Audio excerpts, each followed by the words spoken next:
Marcus Thompson sat in the cramped hospital waiting room, his hands trembling as he clutched a crumpled insurance card. The fluorescent lights above buzzed annoyingly, casting harsh shadows across his tired face. His 8-year-old daughter, Emma, lay on a stretcher nearby, her face pale and breathing shallow. She had collapsed at school during recess, and the teachers had called an ambulance immediately. The emergency room was chaos around them. Nurses rushed past carrying clipboards and medical equipment, their shoes squeaking against the polished floor. A baby cried somewhere in the distance while worried families huddled together, speaking in hushed whispers. Marcus had been in this same hospital 3 months ago when Emma had her first seizure, and the memory made his stomach clench with fear. He pulled out his phone and stared at the screen, knowing he should call someone but realizing he had nobody to contact. His parents lived across the country, and since his wife Sarah had died in a car accident 2 years ago, he had been raising Emma completely alone. The few friends he once had seemed to disappear after the funeral, unable to handle his grief or the complications that came with helping a single father navigate parenthood. A nurse approached with a clipboard, her expression businesslike but not unkind. She explained that Emma needed immediate tests and possibly surgery, depending on what the doctors found. The estimated cost made Marcus's vision blur. Even with insurance, he was looking at thousands of dollars in medical bills. He thought about the overdue rent notice sitting on his kitchen counter and the empty refrigerator at home. Marcus worked 2 jobs to make ends meet. During the day, he managed a small hardware store downtown, and 3 nights a week he cleaned office buildings until dawn. The pay barely covered their basic needs, and he had already borrowed money from his credit cards to pay for Emma's previous medical expenses. His credit was maxed out, and he had been denied for a personal loan just last week. The waiting continued. Marcus watched other families come and go, noticing how some seemed calm and collected while others appeared as stressed as he felt. He observed well-dressed couples speaking confidently with doctors, asking detailed questions, and demanding second opinions. These people had options, resources, and support systems. Marcus envied their composure and wished he could provide the same level of advocacy for his daughter. A young doctor finally appeared, introducing himself as Dr. Chen. He explained that Emma's condition was serious but treatable. However, she would need to stay in the hospital for at least a week, possibly longer. The treatment plan included expensive medications and specialized monitoring equipment. Marcus listened carefully, nodding and asking questions, but his mind kept returning to the financial implications. Dr. Chen must have noticed his distress because he gently suggested speaking with the hospital's financial assistance program. Marcus felt embarrassed having to discuss his money problems with a stranger, but he knew he had no choice. The social worker who met with him was kind but realistic about his options. The hospital could offer a payment plan, but the monthly amounts were still beyond his reach. As evening approached, Marcus realized he had been at the hospital for nearly 8 hours. He had missed his afternoon shift at the hardware store and would probably lose his evening cleaning job too. The financial pressure was mounting, and he could feel panic rising in his chest. He stepped outside for fresh air, leaning against the building wall as he tried to calm his racing thoughts. The parking lot was busy with people coming and going. Marcus noticed the stark contrast between the vehicles. Some were older models like his own beat-up sedan, while others were luxury, cars that probably cost more than he made in several years. He wondered about the stories behind each family, the different circumstances that brought them to this place of worry and hope. His phone buzzed with a text from his landlord, asking about the overdue rent. Marcus stared at the message, knowing he had no good answer to give. If Emma needed extended treatment, he might have to choose between keeping their apartment and paying for her medical care. The thought of becoming homeless while his daughter was sick made him feel physically ill. Back, inside the hospital, Marcus found Emma awake and asking for water. Her voice was weak, but seeing her conscious brought tears of relief to his eyes. He helped her take small sips while promising everything would be okay, though he wasn't sure he believed his own words. Emma was too young to understand their financial situation, and he was determined to protect her from that additional worry. A nurse mentioned that visiting hours would end soon, but families of patients staying overnight could remain. Marcus realized he had nowhere else to be anyway. His boss at the hardware store had already called twice, leaving increasingly frustrated voicemails about his absence. Marcus knew he would probably be fired, adding unemployment to his growing list of problems. The hospital offered a small cot for parents staying with their children. Marcus tried to rest, but sleep wouldn't come. He stared at the ceiling, calculating and recalculating their finances, trying to find a solution that didn't exist. Every scenario he imagined ended with impossible choices and devastating consequences. Other parents in the pediatric ward seemed to handle their situations with greater ease. Marcus overheard conversations about insurance coverage and treatment options that suggested these families had resources he couldn't imagine. He felt isolated in his struggle, surrounded by people but facing his crisis completely alone. As the night deepened, Marcus made a decision that would change everything. He couldn't continue pretending he could handle this situation independently. Emma's health was too important, and his pride was a luxury he could no longer afford. Tomorrow, he would swallow his embarrassment and ask for help, even though he had no idea where that help might come from. The alternative was watching his daughter suffer because of his financial limitations, and that was something he simply could not accept. The next morning brought fresh complications Marcus hadn't anticipated. Emma's condition had worsened overnight, and the medical team was discussing more aggressive treatment options. Dr. Chen explained that they needed to run additional tests immediately, each carrying its own substantial cost. Marcus listened while mentally calculating expenses that were already far beyond his means. The hospital cafeteria became Marcus's temporary office as he made desperate phone calls. He contacted every family member he could think of, explaining Emma's situation and asking for financial help. Most conversations were awkward and ended with polite refusals or promises of small amounts that wouldn't make a significant difference. His brother offered $50. His aunt promised to pray for them, and his father suggested he should have bought better insurance. Marcus's phone battery was dying, and he realized he hadn't eaten anything since yesterday morning. The cafeteria. Food was expensive by his standards, but he needed energy to continue advocating for Emma. He bought a small sandwich and coffee, counting the change carefully. Every dollar spent on himself was a dollar that couldn't go toward Emma's treatment. A social worker named Janet found Marcus in the cafeteria and sat down across from him. She had worked with families in financial crisis for over 15 years and recognized the signs of someone drowning in circumstances beyond their control. Janet explained various assistance programs, but most had long waiting periods or strict eligibility requirements that Marcus didn't meet. His income was too high for some programs but too low to actually afford the medical care Emma needed. The afternoon brought more bad news. Marcus's employer at the hardware store called to inform him that his position had been terminated due to unexcused absences. The cleaning company had also removed him from their schedule. In less than 24 hours, Marcus had lost both sources of income while facing the largest financial crisis of his life. The irony wasn't lost on him that trying to save his daughter might result in them losing their home. Emma asked why he looked so worried, and Marcus struggled to maintain a cheerful facade. He told her the doctors were taking very good care of her, and that everything would work out fine. Children in the hospital seemed to recover faster when their parents remained positive, so Marcus forced smiles and made jokes, even as his world crumbled around him. Other parents in the waiting area had begun to notice Marcus's distress. A mother, whose son was recovering from surgery, offered to share her lunch with him. Another father mentioned a local charity that sometimes helped families with medical expenses, though he warned that their resources were limited and the application process was lengthy. These small gestures of kindness reminded Marcus that he wasn't completely alone, even though his problems felt insurmountable.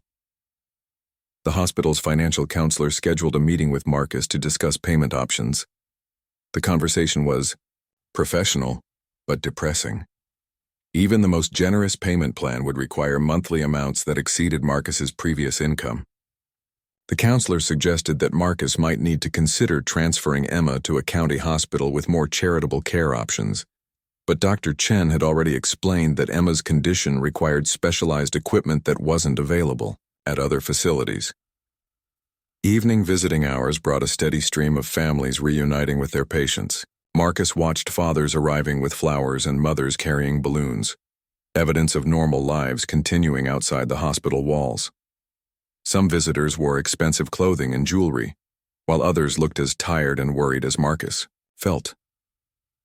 The hospital was a great equalizer in some ways, bringing together people from all backgrounds who shared the common fear of losing someone they loved.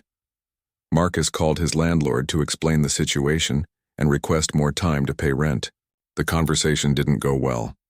The landlord expressed sympathy for Emma's illness but explained that he had his own bills to pay and couldn't afford to carry tenants who couldn't meet their obligations. Marcus had until the end of the week to catch up on payments or face eviction proceedings. A sleepless night in the hospital chair gave Marcus time to consider options he had previously dismissed. He researched selling his car, though he knew the old sedan wouldn't bring enough money to make a significant difference. He thought about taking out a loan against Emma's future inheritance from her mother, but Sarah had left very little behind. He even considered starting a crowdfunding campaign, though the idea of publicly sharing their private struggles made him uncomfortable. Dr. Chen updated Marcus on Emma's test results during morning rounds. The news was mixed. Some indicators were improving while others remained concerning. The treatment plan would need to continue for at least another week, possibly longer, depending on how Emma responded to the medications. Each day in the hospital added hundreds of dollars to their growing bill. The hospital's patient advocate introduced Marcus to other parents facing similar financial challenges. Hearing their stories was both comforting and heartbreaking. A single mother had sold her wedding ring to pay for her son's treatment. Another family had started a neighborhood fundraiser that raised enough money to cover their insurance deductible. These stories of struggle and sacrifice reminded Marcus that he wasn't unique in his desperation. Marcus attempted to negotiate directly with various departments within the hospital, hoping to find some flexibility in their billing practices. The pharmacy explained their pricing structure, the laboratory discussed their payment policies, and the radiology department outlined their procedures. Everyone was professional and sympathetic, but the numbers remained unchanged. Emma's care was expensive regardless of Marcus's ability to pay for it. Lunch in the cafeteria became a daily routine where Marcus could make phone calls and attempt to solve their financial crisis. He contacted medical billing advocates, researched legal aid services, and explored every charitable organization that might provide assistance.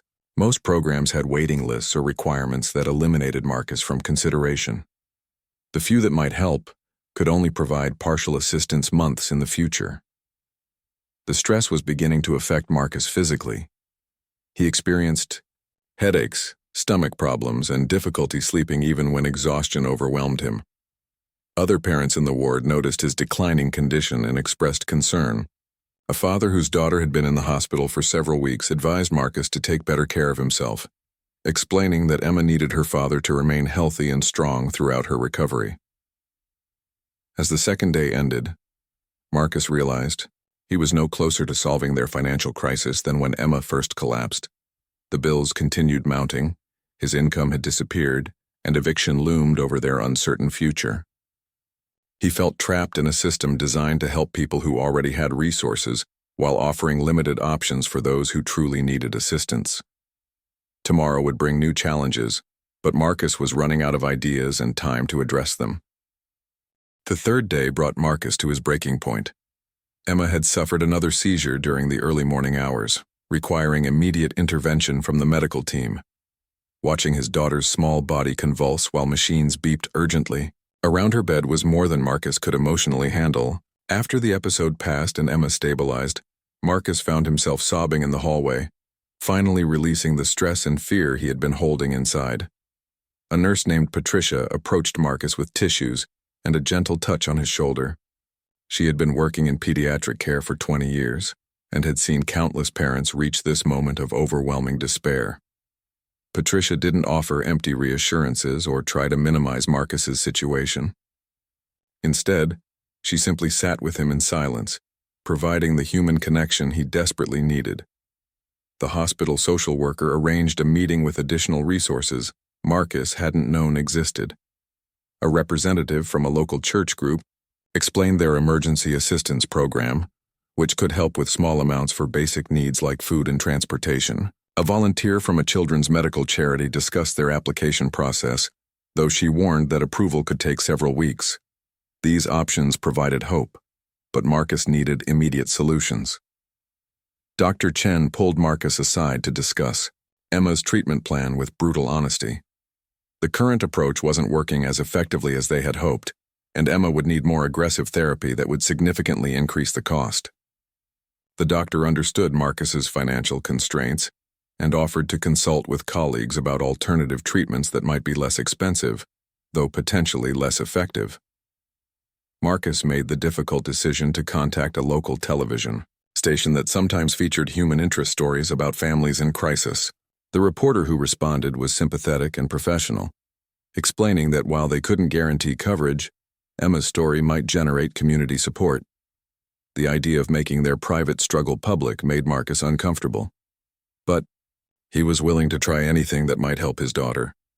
The afternoon brought an unexpected visitor to Emma's room. A woman in her 70s, elegantly dressed but not ostentatious, knocked gently on the door and asked if she could speak with Marcus privately. She introduced herself as Catherine Morrison and explained that she had overheard his phone conversations in the cafeteria. Catherine was visiting her own granddaughter who was recovering from surgery in the same ward. Catherine listened carefully as Marcus explained their situation. She asked thoughtful questions about Emma's condition, the treatment plan, and their family circumstances. Unlike other conversations Marcus had experienced recently, Catherine seemed genuinely interested in understanding their complete situation rather than offering quick fixes or surface-level sympathy. Her questions revealed someone familiar with both medical challenges and financial complexities.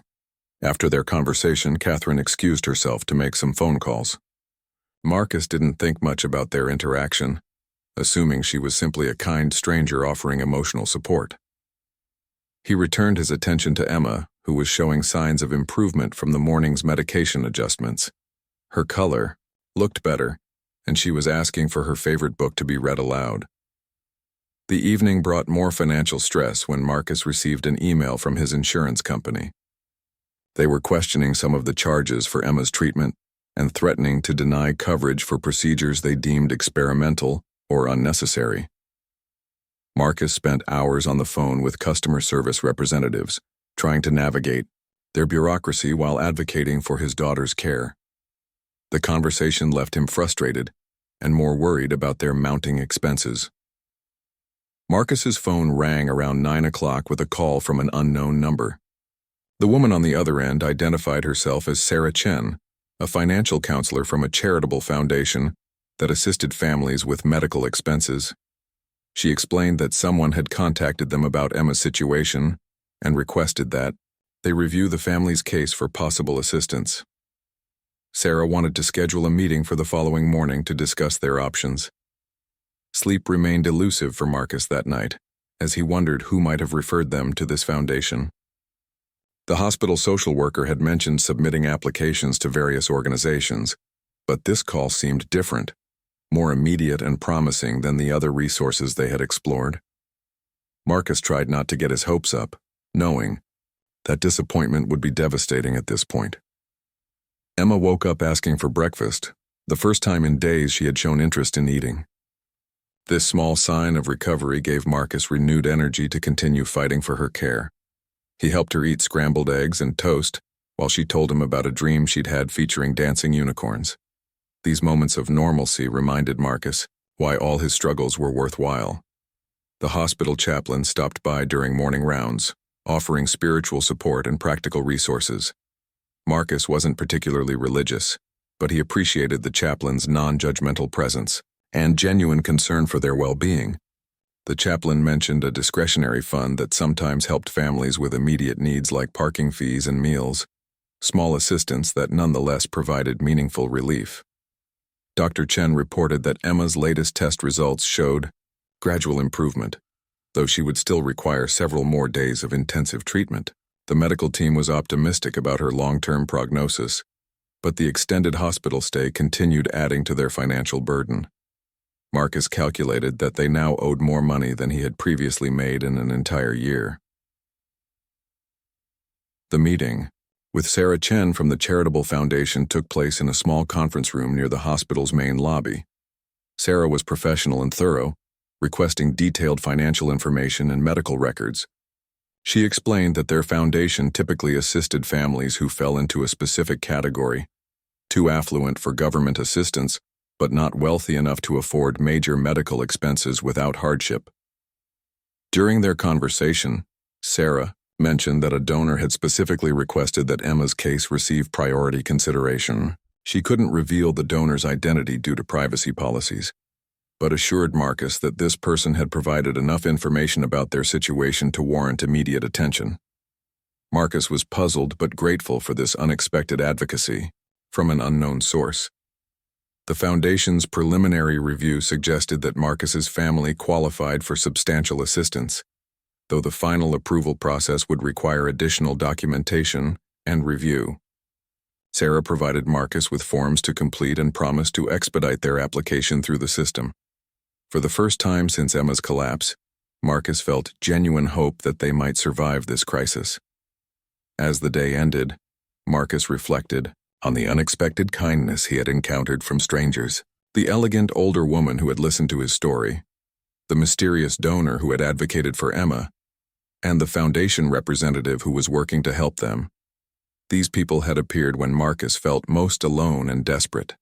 He began to believe that maybe they would find a way through this impossible situation after all. The fourth day started with remarkable news that Marcus could barely believe. Sarah Chen called early to inform him that the charitable foundation had approved emergency funding to cover Emma's entire medical bill, including all future treatment costs related to her current condition. The approval had come through overnight, which Sarah admitted was unprecedented in her experience with the organization. Marcus sat in stunned silence as Sarah explained the details. Not only would the foundation cover Emma's hospital expenses, but they were also providing a temporary living allowance to help the family recover financially while Marcus searched for new employment. The amount was generous enough to catch up on rent, buy groceries, and maintain their basic needs for several months. When Marcus asked how this was possible, Sarah explained that a major donor had specifically requested Emma's case receive immediate attention and had personally guaranteed the funding. The donor wished to remain anonymous but had provided detailed instructions about how the assistance should be structured to provide maximum benefit to the family. Marcus felt overwhelming gratitude toward this mysterious benefactor who had literally saved their lives. Dr. Chen arrived for morning rounds with more positive news about Emma's condition. Her latest tests showed significant improvement, and the medical team was discussing the possibility of transitioning to oral medications that could be managed at home. While Emma would still require regular follow-up appointments and monitoring, she might be discharged within the next few days if her progress continued. Emma was sitting up in bed when Marcus returned to her room, coloring in a book that one of the nurses had brought her. She looked more like her normal self than she had since arriving at the hospital, with color returned to her cheeks and brightness back in her eyes. When Marcus told her they would soon be going home, Emma smiled for the first time in days. The hospital's discharge planning team met with Marcus to discuss Emma's transition home. They provided detailed instructions about her medications, warning, signs to watch for, and a schedule of follow-up appointments. The coordinator assured Marcus that all future treatment costs would be handled directly by the charitable foundation, eliminating any financial concerns about Emma's ongoing care. Marcus used his newfound peace of mind to focus on practical matters he had been forced to ignore during the crisis. He called his landlord to explain that the rent would be paid immediately, preventing eviction proceedings that had been scheduled for the following week. He visited the grocery store for the first time in days, buying healthy foods that Emma would enjoy during her recovery at home. The mysterious Catherine Morrison appeared again that afternoon, visiting her granddaughter in the neighboring room. She stopped to ask about Emma's progress and seemed genuinely pleased to hear the positive updates. Marcus thanked her for her kindness during their difficult time, though he still didn't fully understand the extent of her involvement in their situation. Catherine's response was gracious but modest. She mentioned that she was glad to see everything working out for their family and hoped Emma would make a complete recovery. Her demeanor suggested she knew more about their circumstances than she was revealing, but Marcus didn't feel comfortable pressing for details. Some acts of kindness were meant to remain anonymous. The social worker who had been helping Marcus throughout their hospital stay stopped by to check on their situation. Janet was amazed by the rapid resolution of their financial crisis and admitted she had never seen such comprehensive assistance approved so quickly. She encouraged Marcus to maintain contact with the foundation, as they often provided ongoing support to families beyond the immediate emergency. Emma's improvement accelerated dramatically once the stress of financial uncertainty was removed from Marcus's shoulders. Children were remarkably sensitive to their parents' emotional states, and Emma responded positively to her father's renewed optimism and relaxed demeanor. She began asking about returning to school and seeing her friends, signs that her recovery was progressing well. The evening brought a phone call from a local employment agency that had received Marcus's resume several weeks earlier. The timing seemed almost miraculous. A position had opened at a medical supply company that offered good benefits and flexible scheduling for parents with medical situations. The job would pay more than his previous 2 positions combined, with room for advancement. Marcus scheduled an interview for the following week, confident that Emma would be stable enough for him to focus on rebuilding their financial foundation. The charitable foundation's living allowance would bridge the gap until his first paycheck, eliminating the desperate urgency that had characterized his recent job search efforts. Dr. Chen made evening rounds with final updates about Emma's discharge planning. All of her test results were moving in the right direction, and the medical team was confident about sending her home with a modified treatment regimen. The transition from intravenous to oral medications had been successful, and Emma was tolerating the new dosages well. That night, Marcus experienced the first peaceful sleep he had enjoyed since Emma's initial collapse. The constant anxiety about finances had been replaced by gratitude and cautious optimism about their future. He dreamed about taking Emma to the park, cooking dinner together, and returning to the normal routines that had been disrupted by her illness. Emma slept soundly beside him, her breathing steady and natural without the assistance of monitoring equipment. The medical staff had removed most of the wires and tubes that had connected her to various machines, another sign of her improving condition. Marcus watched her peaceful face and felt overwhelmed by love for his brave daughter, and gratitude for everyone who had helped them through this crisis. The mysterious donor's generosity had given them more than financial assistance. It had restored Marcus's faith in human kindness and reminded him that help could appear from unexpected sources. While he might never know the identity of their benefactor, Marcus was determined to find ways to pass this kindness forward when their family was back on stable ground. As the 4th day ended, Marcus reflected on how dramatically their circumstances had changed. Less than a week ago, he had been a desperate father watching his daughter suffer while drowning in impossible financial pressures. Now Emma was recovering, their bills were paid, and new opportunities were emerging. The transformation seemed almost too good to be true, yet Marcus was learning to accept extraordinary kindness with the same grace others had shown in offering it. The 5th day marked Emma's official discharge from the hospital, a moment Marcus had dreamed about but hadn't dared believe would come so soon. The medical team gathered for final instructions, presenting Marcus with a comprehensive care plan and emergency contact information. Emma sat in a wheelchair wearing her favorite dress, ready to return to the world beyond hospital walls. As they prepared to leave, Catherine Morrison approached them in the lobby with a small gift bag for Emma. Inside was a beautiful children's book about a brave princess who overcame a serious illness, along with a handwritten note encouraging Emma to stay strong and continue recovering. Marcus thanked Catherine again for her kindness, noting the expensive quality of the gift and wondering once more about her true involvement in their situation. The ride home was emotional for both father and daughter. Emma pressed her face against the car window, excited to see familiar neighborhoods and landmarks after spending nearly a week in the sterile hospital environment. Marcus felt a mixture of relief and lingering anxiety. While their immediate crisis had been resolved, the responsibility of managing Emma's recovery at home weighed heavily on his mind. Their apartment looked exactly as they had left it, though Marcus saw it differently now. The overdue bills stacked on the kitchen counter no longer represented insurmountable obstacles. The empty refrigerator could be filled with healthy foods Emma needed for recovery. The eviction notice that had terrified him could be removed and discarded. Their modest home had been transformed from a source of stress into a sanctuary of hope. Emma was thrilled to be reunited with her toys, books, and familiar surroundings. She moved slowly and tired easily, but her enthusiasm for simple pleasures reminded Marcus of what truly mattered. They spent the afternoon reading together on the couch, Emma's head resting against her father's shoulder as he read her favorite stories aloud. The first night home required careful attention to Emma's medication schedule and monitoring for any signs of complications. Marcus set alarms throughout the night to check on her condition, following the detailed instructions provided by the hospital staff. Emma slept peacefully in her own bed, surrounded by stuffed animals and the comfort of familiar surroundings. The next morning brought a phone call from Sarah Chen at the Charitable Foundation.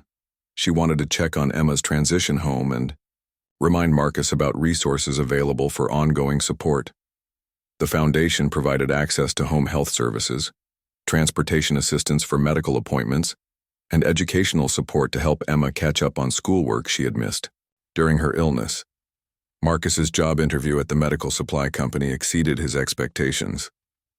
The hiring manager was understanding about his recent circumstances and impressed by his dedication to his daughter's care. The position offered exactly the kind of stability Marcus needed: good health insurance, flexible scheduling for medical appointments, and opportunities for professional growth. He was offered the job on the spot. Emma's first follow-up appointment with Dr. Chen went exceptionally well. Her recovery was progressing faster than anticipated, and the medical team was optimistic about reducing her medication regimen within a few weeks. Emma charmed the medical staff with her improved energy and positive attitude, asking intelligent questions about her treatment and expressing gratitude for everyone's care. The school district's homebound education coordinator visited their apartment to assess Emma's needs for continuing her studies during recovery. They developed a flexible plan that would allow Emma to gradually return to normal classroom activities while maintaining her academic progress. The coordinator was impressed by Emma's intelligence and determination to catch up with her classmates. Marcus started his new job with enthusiasm and renewed confidence. His colleagues were supportive and understanding about his situation, offering to provide coverage when Emma had medical appointments. The company's human resources department connected Marcus with additional employee assistance programs that provided counseling services and financial planning resources. During his lunch break, Marcus called the Charitable Foundation to express his gratitude and ask about ways he might contribute to their mission in the future.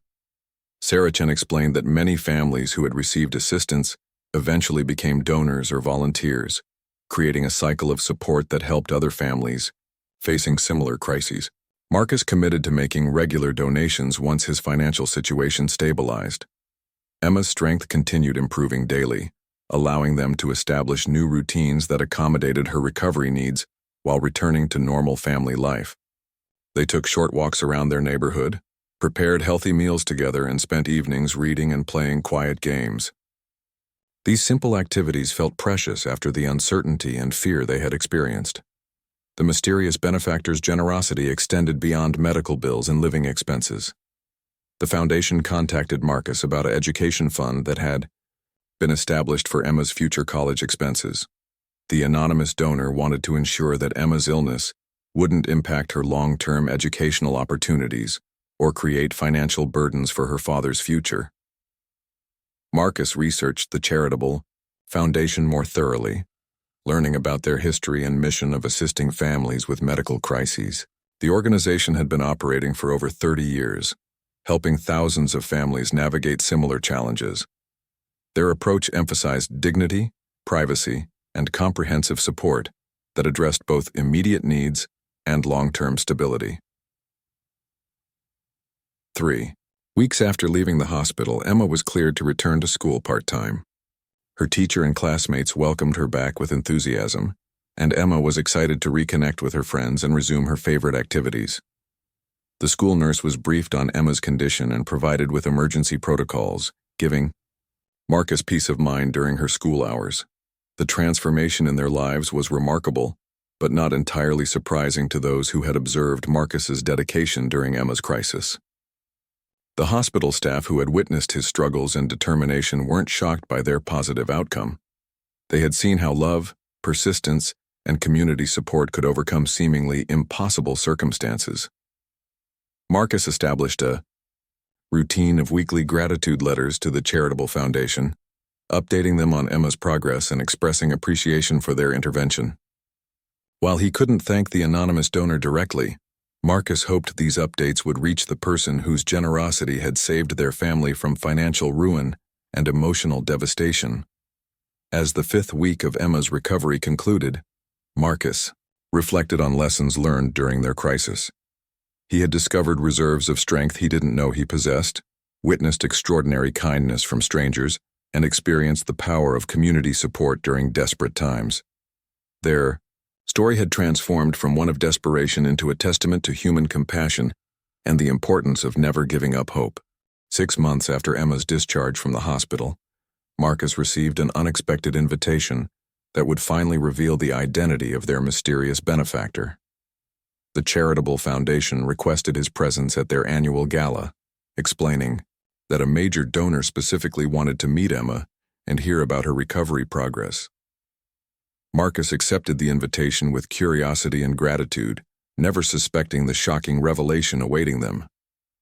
The gala was held at an elegant downtown hotel, attended by philanthropists, business leaders, and families who had been assisted by the foundation. Marcus felt somewhat out of place among the formally dressed crowd, but Emma was excited about wearing her first grown-up dress and meeting new people. The event celebrated the foundation's impact on families facing medical crises throughout the community. During the cocktail hour, Marcus noticed Catherine Morrison across the room, engaged in animated conversation with the foundation's board members. She was clearly more than a casual volunteer. Her central role in the evening's proceedings suggested significant involvement with the organization. When Catherine approached them with a warm smile, Marcus finally began to understand the true scope of her influence. Catherine knelt to Emma's level, asking about her recovery and school experiences with genuine interest. Emma chatted enthusiastically about her friends, favorite subjects, and plans for summer vacation, displaying the vibrant personality that had emerged during her healing process. Catherine listened intently, asking thoughtful questions and sharing Emma's excitement about her accomplishments. The evening's program began with testimonials from families who had received assistance from the foundation. Marcus was surprised when his name was called to speak about their experience, though he managed to deliver heartfelt remarks about the life-changing support they had received. Emma stood beside him on stage, waving to the audience and clearly enjoying the attention. After dinner, Catherine approached Marcus privately and asked if they could speak in a quiet corner of the ballroom. Her demeanor suggested this conversation would be different from their previous interactions, more serious and revealing. Marcus sensed that he was about to learn something important about their mysterious benefactor and the circumstances surrounding Emma's assistance. Catherine began by explaining that she had been deeply moved by overhearing Marcus's desperate phone calls in the hospital cafeteria. As someone who had experienced her own family tragedies, she recognized the particular desperation of a parent facing impossible choices regarding their child's health. Her decision to intervene had been immediate and instinctual, driven by memories of her own darkest moments. The revelation that followed stunned Marcus completely. Catherine Morrison was not simply a wealthy philanthropist. She was the widow of Robert Morrison, founder of Morrison Industries, one of the largest technology companies in the nation. Her husband's death 5 years earlier had left her with a fortune worth billions of dollars and a deep commitment to using that wealth to help families in crisis. Catherine explained that she had established the charitable foundation shortly after her husband's death, using a significant portion of their estate to create a permanent endowment for medical assistance. The foundation operated quietly, without publicity or recognition, focusing entirely on providing comprehensive support to families who fell through the cracks of traditional assistance programs. Emma's case had touched Catherine personally because it reminded her of her own daughter's childhood illness 30 years earlier. The Morrisons had been wealthy enough to afford the best medical care, But Catherine never forgot the terror of watching her child suffer and the helplessness that accompanied serious pediatric illness. Emma's recovery had brought Catherine tremendous joy and reinforced her commitment to helping other families. Marcus struggled to process this information, realizing that one of the wealthiest women in the country had personally ensured his daughter's survival and their family's stability. Catherine's decision to remain anonymous had allowed Marcus to maintain his dignity throughout the process, receiving assistance without feeling like a charity case or losing his sense of self-reliance.